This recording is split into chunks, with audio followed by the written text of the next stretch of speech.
Justify. Prove to be right or reasonable. Justification is at the heart of all legal and political argument.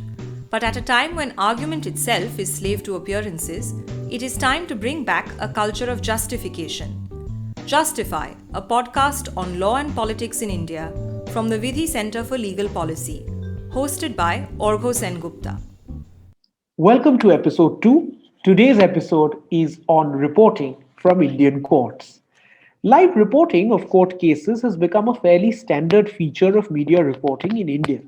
Whether it be live tweets by legal publications or promptly filed stories by court journalists, news about the Supreme Court or High Courts is common on front pages, certainly as trending topics on Twitter, and sometimes also as television prime time when nothing juicier is available.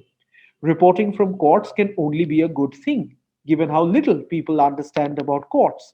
But what if the reporting itself is inaccurate? What if it's done by lawyers who may be appearing in particular cases? How do we balance the fairness of the hearing with the requirement of free and fair reporting? To discuss these issues and more, we have two fine young legal journalists with us today. Apurva Vishwanath is assistant editor with the Indian Express, formerly at Live Mint and The Print. Recently, she did some excellent work on the Prashant Bhushan contempt case. Karan Tripathi is an associate editor at Live Law and correspondent at the Delhi High Court. He's done some tremendous work covering the Northeast Delhi riots related cases at the Delhi High Court, besides several others. Welcome, Apurva. Welcome, Karan. It's a real pleasure to have you. Thanks, Argo. Look forward to the conversation. Let's start with you, Apurva. Since you've been around for a while, reporting from courts as well as doing reportage, uh, do you see yourself as performing primarily an accountability function as a way in which judges are held accountable for what they do because they know that what they're doing is reported? Or do you primarily see your role as an information dissemination function that is reporting the news? I know you'll be tempted perhaps to say both, so do try and avoid that. So, if you look at any sort of, journalism as such is an accountability function. But what happens when it comes to court reporting is because there is so much opaqueness around the institution, because there's so much jargon that's involved in understanding the court, the language of the court itself is so alien to the common citizen. So the role becomes largely informing citizens, even sometimes just telling people what their cases are about. For example, when a large number of cases in the Supreme Court were about these private builders in Delhi and how home buyers were not being paid. I used to get a lot of calls asking, I have bought a house in so and so building. What is happening to my case? So this is, you're talking about an educated individual who has the wherewithal to approach the court, to participate in the functions, but still is not able to understand what's happening there. So largely, when you're reporting from any court in India, it is information. But with the way the Supreme Court has been in the last few years, closing its doors to any sort of accountability as such, what journalists do, what legal journalists do, is also a great, in fact, one of the very few ways that that keeps accountability, that keeps a check on the court and what's happening in the court. No, that's actually very interesting, and that actually leads me to a secondary question, which is how do you choose which cases you want to report on? I'm guessing there are a lot of cases of public interest. Is there some thinking that goes behind the selection of cases as to how you think something is more in public interest than something else? Um, well, I could give you an answer as to how it should be, but how most of us, most journalists that I know of, do it is simply this: just take the look at the list of the entire gamut of cases the previous night. We make a list of largely almost all the writ petitions that we see, especially if something strikes to be challenging of a legislation or a habeas corpus or something. And it is quite often a really, really long list. So I don't report every day from the court now in the last 3 years or so. But when I started out, I used to do the everyday court reporting in the Supreme Court. And my list would often run into pages. I would have about easily about 30, 35 odd cases running from one courtroom to the other throughout the day. And sometimes, the matter doesn't get heard, or it's, listed for another day, or simply, the hearing is adjourned, or something happens like that. But how you pick what is a public interest in a court that is so important, that is the Supreme Court? You could argue that almost everything is public interest, right? A judge making a remark in some court which touches upon gender or caste or something is important. It may be in a very insignificant family matter. It could be about a divorce case. But if there is a judge who is talking about his own religious views, even in a case that is seemingly not of public importance, that is important then to be reported. So you would see, court reporters running from pillar to post in the Supreme Court. So it's really hard to pick what is important. But over time, you do end up understanding which judge hears the most important cases at what time of the day. So it comes with both things. It comes with some experience, and it also then gives you an understanding into how the court functions as such. Yeah, it does seem like a very hard job. The few times I've been there in the courts, I've always seen court journalists run around from one courtroom to another. But Karan, I'll take that to you. This question about the observation that Apurva made at the end, that if a judge is saying something about his or her views on a matter that is perhaps not related to the case, on caste, gender, or something that is not necessary for deciding the case. Uh, I've always personally felt a little uncomfortable about the play that these kinds of observations are given in the media. A lot of lay people, relatives of mine, often tend to confuse that with judgments that are given by the court. That because often you find an observation by a judge reported as may not be in your publications, but as the Supreme Court having observed, which seems to give it the legitimacy of being binding and law, whereas it's the opinion of a single judge, whether agreeable or disagreeable. So, how do you see this question about observations made by judges and choosing whether to report it or not? I mean, there's a lot to respond to here, but I think I would like to start by saying that the courts that I cover, I sort of approach them from a different burden that Apurva talked about vis-a-vis Supreme Court, because unlike the Supreme Court, nobody knows what's happening in the lower courts until unless it's reported. So you carry an additional burden of taking the public attention towards what's happening in the lower courts, even at the High Court. So I think there is a reverse process here. So we won't have like Apurva, we won't have home buyers or other interested parties calling us and asking us, okay, what is going to happen in this matter of quote unquote public interest? But the onus is then for us to realize that, okay, what happens to these cases that no one knows about, but again they carry a lot of public interest. So there's a reverse process that happens in the lower courts. But I think what is also important to highlight is you can't divorce the order or the judgment from the sociology of the courtroom, like what is happening in the courtroom, what is being said, how those things are getting interpreted by the parties present, because that sort of has an impact to not only people outside but people inside the courtroom. I'll give you a very brief example. When the Daryaganj arrests happened, the anti-CAA protesters arrest happened, uh, I was the only reporter who had gone to Tees Hazari for the matters of other people, anonymous people, I would call them, who got arrested. Everyone had got there a day before for Chandrasekhar Azad, I think, because he's popular. Everybody knows about him. I went the other day when the matters of other arrested persons were listed. And I was before the court of a magistrate in Tees Hazari. And so my story from that day was not on the order of the judge, but my story was as to what transpired inside the courtroom. Because if I would not have reported that, then people would never have got to know that the order of the magistrate was not only perverse, it was completely devoid of any reason, as it did not take into consideration the arguments made inside the courtroom.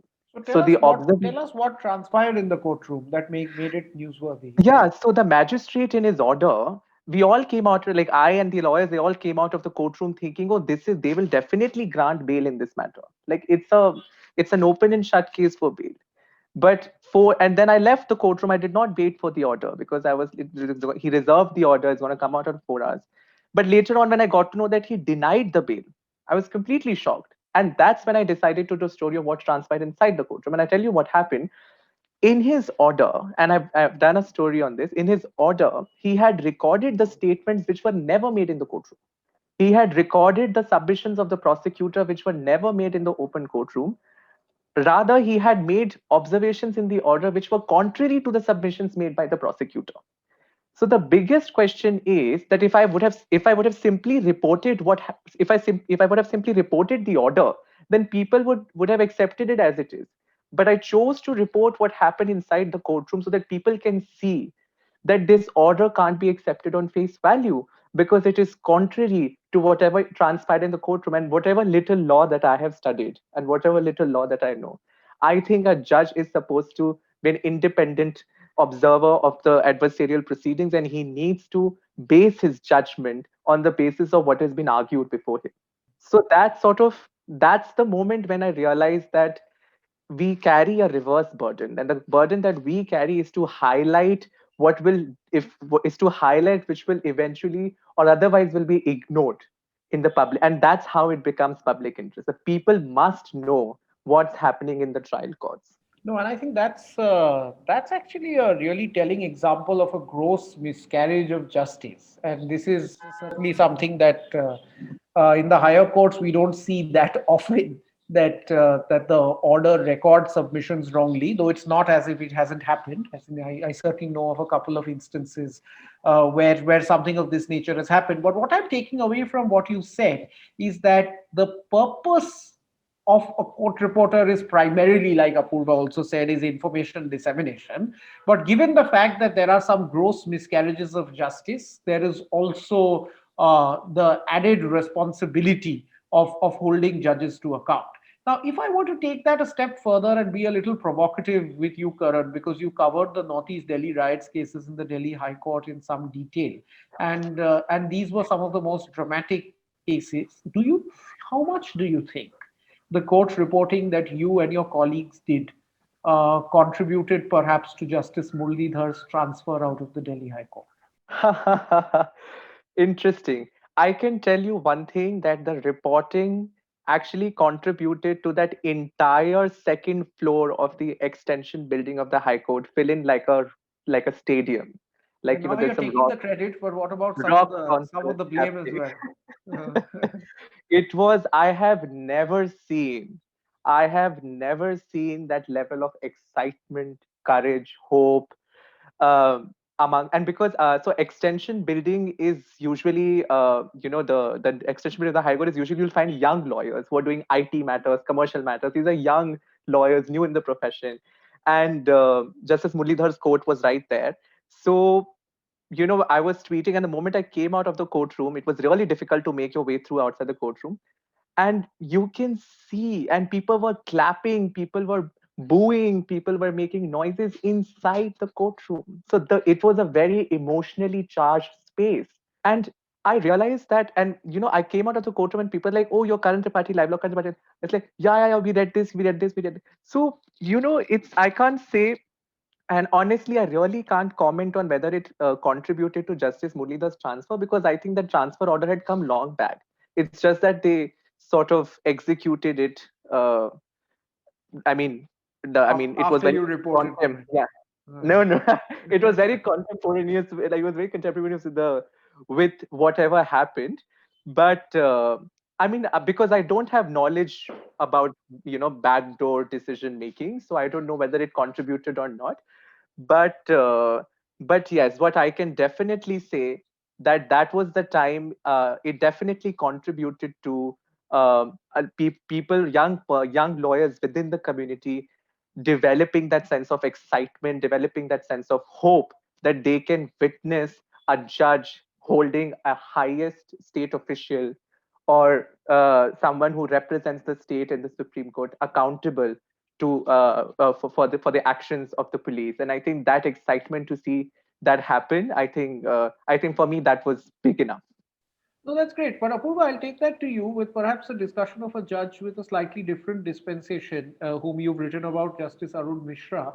And he, of course, has gone on record and said, made some comments about court reporting, though not your reporting by you. But you'd written an excellent piece on Justice Mishra as well. Now, here's what strikes me as particularly interesting.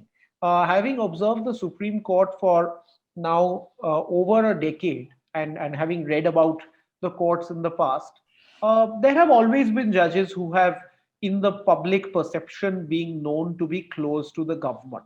And because we have the benefit of the passage of time, during the Keshwanand Bharti case, there was Justice Dwivedi, who Tempton Andhyarujina calls in his book The Government's Man on the Bench. And there have been several more judges whom lawyers know as to how they are disposed towards the government, whether pro or anti. It seems to me that because of coverage that exists currently, and not that it should be a reason not to exist, that perhaps Justice Mishra has been made into some kind of unique figure in the Indian judiciary, who is particularly demonized because of judgments that he's given. And my personal view is that I disagree with several judgments and I agree with some of them. And that I do on the basis of reasoning. So how do you approach reporting about, say, a particular judge, especially one who is such a polarizing figure? You mentioned Justice Mishra, so I would take if I would to take his example. I think there are two aspects to it. One, like you said, his judgments and the reasoning. You look at those, and there's a separate story over there. And the second thing is, what happens again of the judgment or the rule book. That is, what the judge says in between hearings, or what who the judge is meeting, and what issues the judge champions in a sense. So if you look at Justice Mishra, with every CGI who's been in trouble in the recent past, the first judge to have rushed to his rescue of sorts has been Justice Arun Mishra. And you can question whether those decisions have been right or not. Like, for example, the Saturday hearing that was the unusual Saturday hearing that was held when allegations of sexual harassment were made against then Chief Justice Ranjan Gogoi. So Justice Mishra was on the bench. He was the most vocal judge, and he did, and later he even said that he was the one who made the call to Justice Gogoi and said we should do something about it. So there are various factors into when you look at you when you try and analyze the judge. But I wouldn't be too tempted to name somebody pro government or anti government, because as we've seen, there are lots of hues and shades, and sometimes very liberal decisions by judges, seemingly very liberal decisions by judges, also come from very archaic and rigid ideas that they hold. For example, I've written a piece about Justice Kurian Joseph, who is, in another sense, known as a liberal judge, especially after the judge's press conference, and also just his personality as such. He was a judge who a lot of young lawyers were fond of, and he also, like Karan was mentioning, he Justice Joseph received a very warm farewell. But if you look at some of the decisions that Justice Kurian Joseph has delivered, or benches that he's presided over which have delivered these decisions, they come from very archaic ideas. And more often than not, the judge was, in a sense, forced to take the decision because a contrary decision would have been too bad. For example, there was a case of a minor girl who was pregnant, and the pregnancy was out of rape, and the girl came to Supreme Court seeking termination. So Justice Joseph actually said in court, now that everyone knows about this pregnancy, is it really that necessary to kill the child? And if you looked at how frankly, these termination of or abortion cases should not should not be the Supreme Court's domain to begin with. But if you look at the line of judgments that the Supreme Court has passed, the modus operandi is sort of to constitute some sort of board, medical board, which will look into it.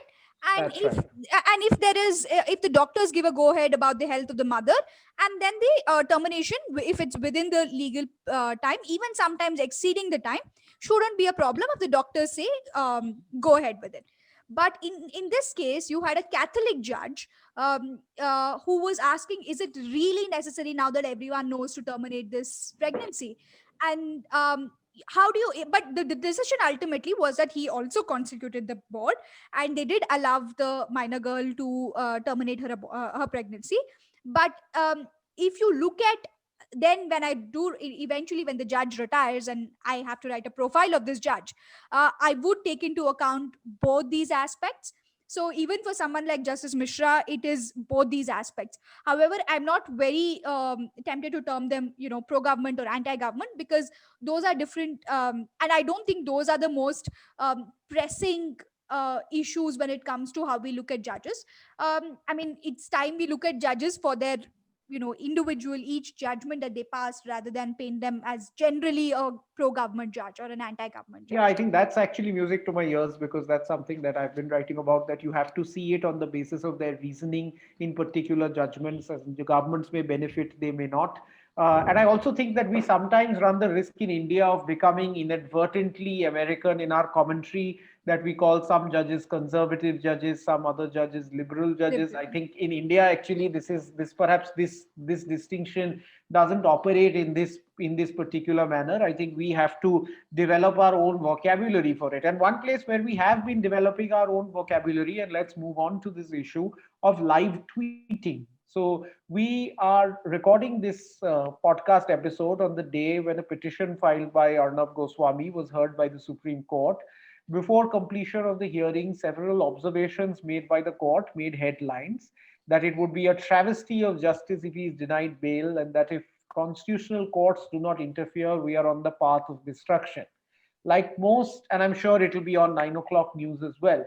Like most other reports of this kind, this started, as I saw, with tweets that were made by journalists who were in court. Now, the judgment was not out yet, but it gave the impression, and several WhatsApp groups had thought then and there, that he had been let off by the Supreme Court. It's a different matter that he was let off a little later. So, Karan, I'll come to you with this. So, what, in your view, is the purpose, if any, that live tweeting serves? I don't think that we should carry the burden of how of people reaching premature conclusions. I think that's not the burden that I, as a court reporter, would like to carry. And I think I personally feel that it's unfair to put that burden on us. See, the idea is that a reasonable man reading these tweets would read the entire thread. Like we always say that, when you read, you can't just pick out one point and you out of context. You have to read, like the way I tweet in threads, right? Like live law But tweets Karan, are always in Twitter's a threads. particularly bad place to make this argument, right? You know that this is a medium that feeds off superficiality. You know. Yes, yes, but see, it's also about how you navigate through that, right? So, like, we have a system, we have a process through which we navigate through that, and I can only talk about live law. I'm not too, I'm not aware as to how other portals do live tweeting of court proceedings.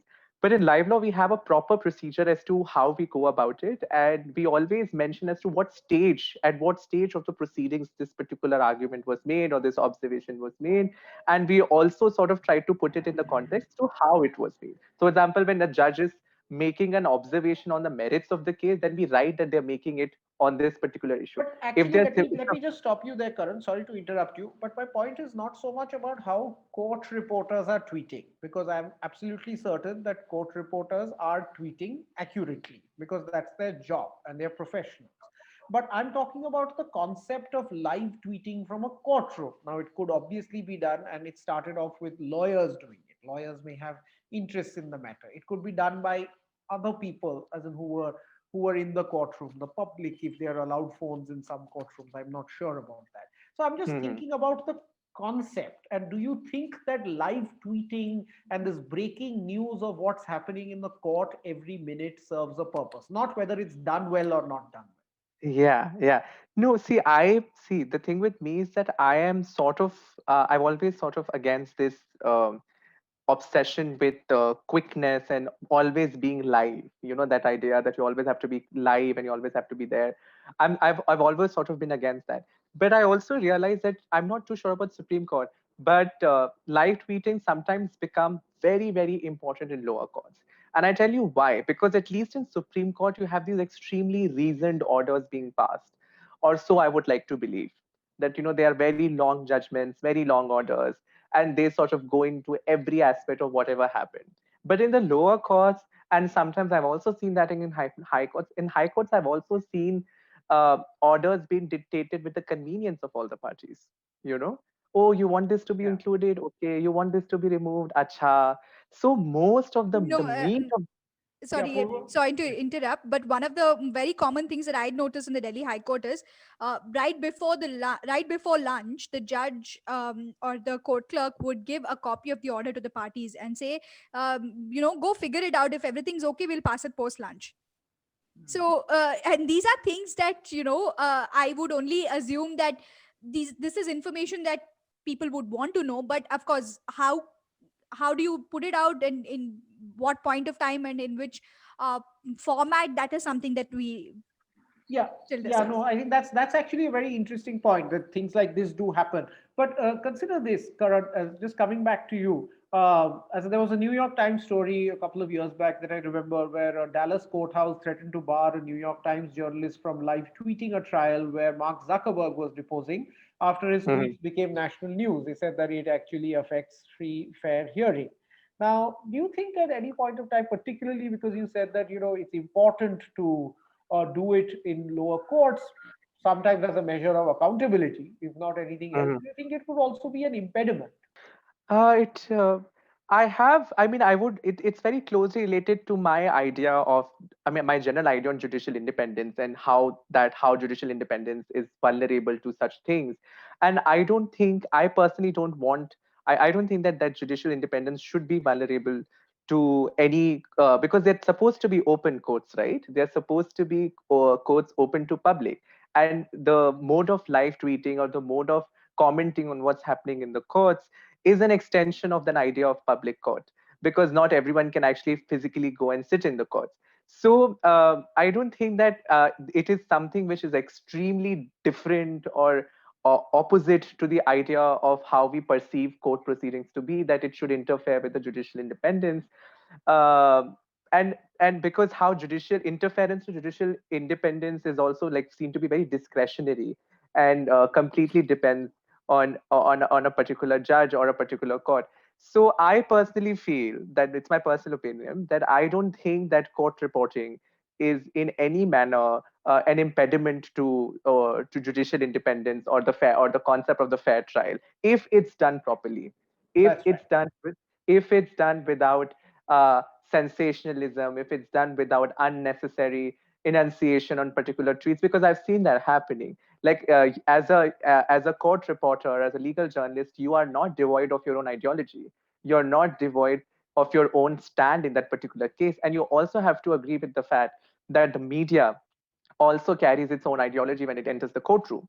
So, and you hold a lot of power as a court reporter, because it's your information that sort of people are relying, and you're sort of opening up the court to the larger mass. So you can't deny the fact that a court reporter's reporting can be influenced by his or her own ideology or the ideology of the media house that they represent. And it can be very easily verified by how three different media portals have covered the same case, and That's you can right. easily figure out where. So yeah, I mean, I do understand that there is an element, or there is a possibility of a particular court proceedings or a matter being reported out of context, and it blowing, and then because it was reported out of context, it sort of became a major news, and then the judge would be like, okay, now this is wrong, and how do I stop this? Like, I'll give you this example where we were covering the Jamia violence case in the High Court. Again, extremely overcrowded courtroom, and this is the Chief Justice's courtroom. When the proceedings got over, there was a shouting of shame, shame, shame. So we had reported earlier, we were for few seconds, and I think I say that for all of us in that courtroom who were reporting, for few seconds we thought, should we report this? Should we actually tweet that there were slogans of shame, shame, shame as the bench got up and was leaving? And then we decided that we should. I mean, these are the decisions that are made in extremely, extremely very small period of time. Like, you do not have time to think when you take these decisions. These decisions can later turn out to be ethical decisions, professional Yeah, decisions, and I think more. perhaps the answer there as is that we need more professional court reporters and not less.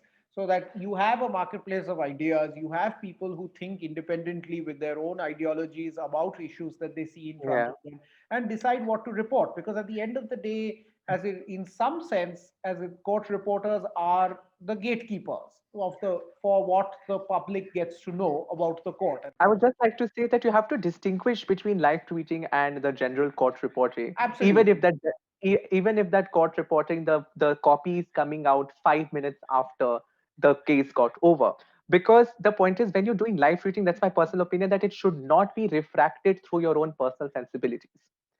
I Hmm. mean, if a particular judge is saying A, B, C, D, E, F, G, then you have to report A, B, C, D, E, F, G. But in your court reporting, the copy that you're sending after the matter got over, you actually got time to think about what happened, how it happened, and you're writing it. Maybe That's right.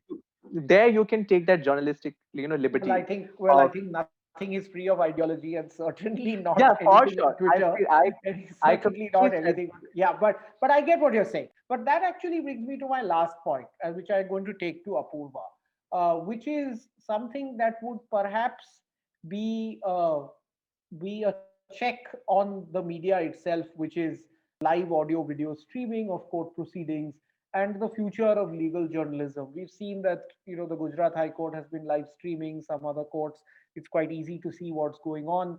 And actually, in 2017, the Delhi High Court had set up a committee on media reporting in courts, and I was a member of that committee. And I had suggested then that there be in a kind of concurring note, because my other members did not agree, that there at least be audiovisual recording of court proceedings, if not actually live streaming. And I had said, and I'm just quoting a line from there because it struck a chord with what Karan just mentioned, that I believe that this is an idea whose time has come, particularly in the context of ensuring fairness and accuracy of court reporting, which is the remit of this committee. Ensuring an authenticated record of court proceedings will prove to be a significant boon. And I had argued that a court of record, which is what high courts and the Supreme Court is in the 21st century, must record its proceedings in an audiovisual form. Apurva, as a legal journalist who's been around in this for a number of years, what is your view on this, uh, and whether it should be allowed or not, and what that might do to legal journalism? First, you make me seem old, and Well, then you are uh, both of us are older than Karan, so just for the sake of the record, as Apurva is way younger than me, I'm the oldest of the lot.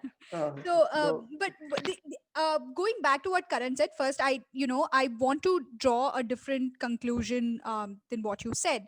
As legal journalists, we don't want to be the gatekeepers of, or rather we should not be the gatekeepers of all that happens inside the courtroom. And as a as a court of record, the court should like open up and have that level of transparency that the litigants or citizens know what's happening inside the courts. I find live tweeting particularly tricky. I agree with you. I don't think Twitter is a platform where you can actually convey the nuance of a constitutional law, because in most cases, that's or the nuance of law in 140 characters. I don't think Twitter is that platform. Having said that, there are instances when I have live tweeted from court. And for example, if there's a midnight hearing in the Supreme Court where every 10 seconds is a twist and turn, whether the judge is walking into the courtroom, whether the hearing is happening at all, or what the judge is saying, all of this, especially in a hearing like that midnight hearing. And unfortunately, we've had quite a few of them in the last few years. So these are moments when I would I would resort to, I have resorted to live tweeting. But otherwise, I do think Twitter is a really, terrible platform for doing something like this. Live tweeting is a bad idea, but the only way to beat a bad idea is to come up with a better idea, and that's, like you said, audio visual recording of courts. Why the courts might be reluctant is there are several reasons, Orgo. From a judge dozing off in the post-lunch session in a crucial, I have seen a death penalty hearing, or a judge cracking a very sexist joke in the courtroom, where everybody laughs. I'm talking about not a subtle remark that just went unnoticed, but where a judge, the presiding judge, shares a sexist joke and the entire courtroom erupts in laughter. So these are instances that have happened in the highest court of the country, and there is a reason I see why the court might be reluctant to adopt this process, because, like you said, since 2017 we've just been talking about it. The attorney general has said this is something that we should do. Successive justices have shown interest in the project, but nobody is really ready to bell the cat. So and but that is an idea whose time has come. And I see, like, for example, the Gujarat High Court, although there are a lot of things that could be better in the way they're streaming, but by and large that's a very, very welcome process. You've I mean there are, there are so many reports of lower courts, for example, where the judge who's supposed to hear the bail case would be on leave, and another judge takes over and the bail is granted, in the same case where bail would have been rejected earlier like 3 or 4 times.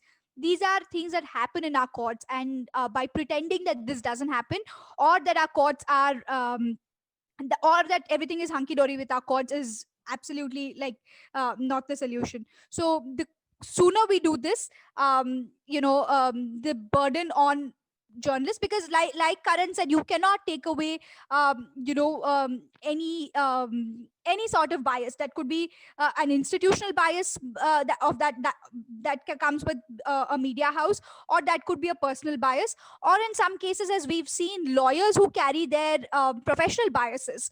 Lawyers who are representing one side, they have their own interests in putting out tweets in a certain way. For example, in the Aadhaar case, I remember a tweet where a senior counsel from their side itself was arguing, but it was not the senior counsel that the junior lawyers had briefed, I suppose.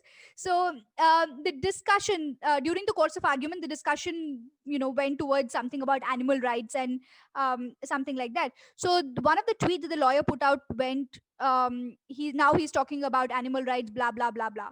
So if you look at the thread, everything made sense, everything was about constitutional law, but suddenly when something didn't interest you, it became, something of a joke. So and here I'm not just talking about live tweeting by journalists, but also those who carry professional interests. And that is, I think, far more dangerous, because for journalists there are multiple levels of checks and balances. For I spell a word wrong, there is, a whole team in my office which is That's right. looking at it and will call up and say you got the judge's name wrong.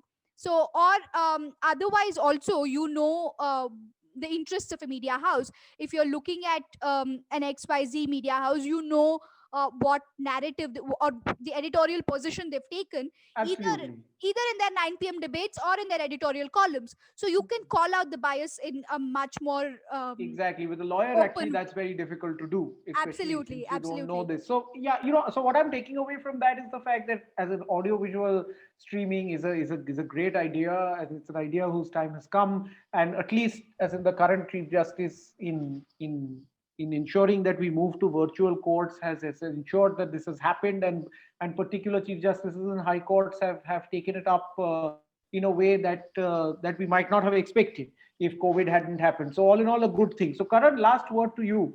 Do you think audiovisual recording of proceedings or live streaming, which is even Yeah. better, Yeah. as in is useful? And perhaps coming back to how I started with a provocative question to you, is a method to guard the guardians, i.e., you. Yeah. Yes. Yeah. I think, see, we also have to look at where are we implementing this. So maybe in Supreme Court, it makes a lot of sense. But then we also have to see that there are lower courts, trial courts, sessions, magistrates, the multiple courts. So are we going to extend live streaming or visual streaming to these courts as well? Because there, that it might be problematic because of the stigma that is attached to people who stand trial. And sort of repercussions that it might have, considering the dynamics of who are policed and who are brought to courtrooms in the first place. So I think those are the discussions that we need to have when we are talking about audiovisual recordings in the courts other than the Supreme Court.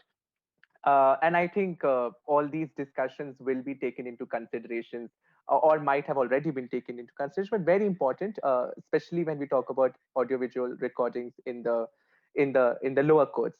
So that is one thing. Another thing that I want to point out is that, as Apurva said, that Twitter might not be a really good space to sort of talk about court proceedings and live court proceedings because of the restriction of the portal. I completely agree with her. But I also feel that that particular restriction can be navigated. And I think that's where your training, or that's where your sort of, how you work out that space sort of steps in.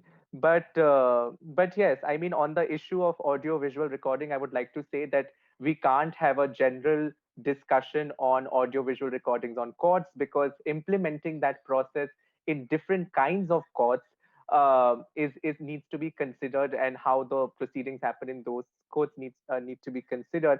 But I feel that, so much more will change how we look at court reporting, and how we look at the reason of why we do court reporting will change when you bring in the camera. Because as a person, as a reporter, when you go to Tis Hazari, as a reporter when you go to Karkardupa, and these are the trial courts in the national capital of the country, you will realize that the stories are not just coming from inside the courtroom. Stories are there all around you. That's That right. about the infrastructure, about how the cases are taken up, about the chairs on which judges are sitting, about the toilets, about everything. And that is what needs to be shown to the people, that tomorrow, if you expect justice in this country, this is what you have to face. Because That's your right. case will not directly go to the Supreme Court. You'll first have to sort it out in these particular spaces, and these spaces are extremely daunting, extremely alienating, especially to the communities who are marginalized and heavily policed and incarcerated. These spaces are nothing less than prisons. I would say put cameras or put audiovisual not just inside the courtroom, but all over the court complex. Let people see what's happening, and let people see what is the state of judiciary at the lower level.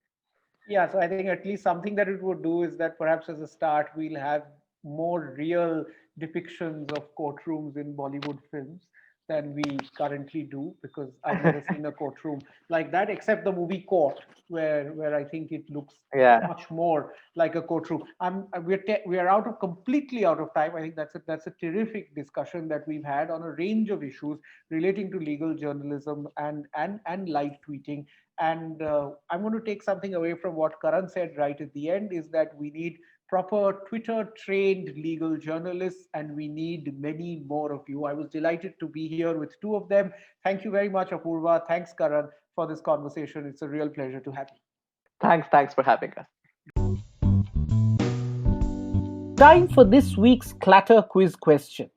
A high profile criminal case involving the murder of a teenager in the early 1990s that changed British politics and brought about police reforms is also known for being highly reported on Twitter, with live broadcasters relaying the tweets to TV and radio audiences.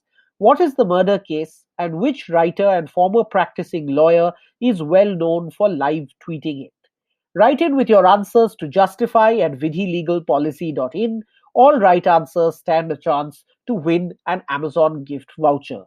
Thanks very much for joining our episode today on live reporting from courts. When we think about live scenes from court, one scene comes to my mind as a Bollywood fan, and that is Sunny Deol talking about the delays in the justice system in Damini. This, unfortunately, is the reality of how our courts are perceived, and I think we would all be minded to remember that our courts are simply too delayed for the common man and woman. No pun intended. Adjourned. और आज आप फिर से तारीख दे रहे हैं। उस तारीख से पहले सड़क पर कोई ट्रक मुझे मार कर चला जाएगा और केस बनेगा रोड एक्सीडेंट का। आप फिर से तारीख दे देंगे और उस तारीख से पहले दामिनी को पागल बनाकर पागल खाने में फेंक दिया जाएगा। और इस तरह ना तो कोई सच्चाई के लिए लड़ने वाला रहेगा, ना ही इंसाफ मांगने वाला। रह जाएगी तो सिर्फ तारीख। और यही होता रहा है मिलॉर्ड। तारीख पर तारीख, तारीख पर तारीख, तारीख पर तारीख, तारीख पर तारीख मिलती रही है, लेकिन इंसाफ नहीं मिला मिलॉर्ड। इंसाफ नहीं मिला। मिली है तो सिर्फ ये तारीख। If you enjoyed listening to this podcast, follow us on Twitter at Vidhi_India for regular updates. We are on SoundCloud and Spotify as Vidhi Center for Legal Policies podcast. You can also listen to us on Google Podcasts or iTunes. Email us at justify@vidhilegalpolicy.in to share your comments and feedback on this episode.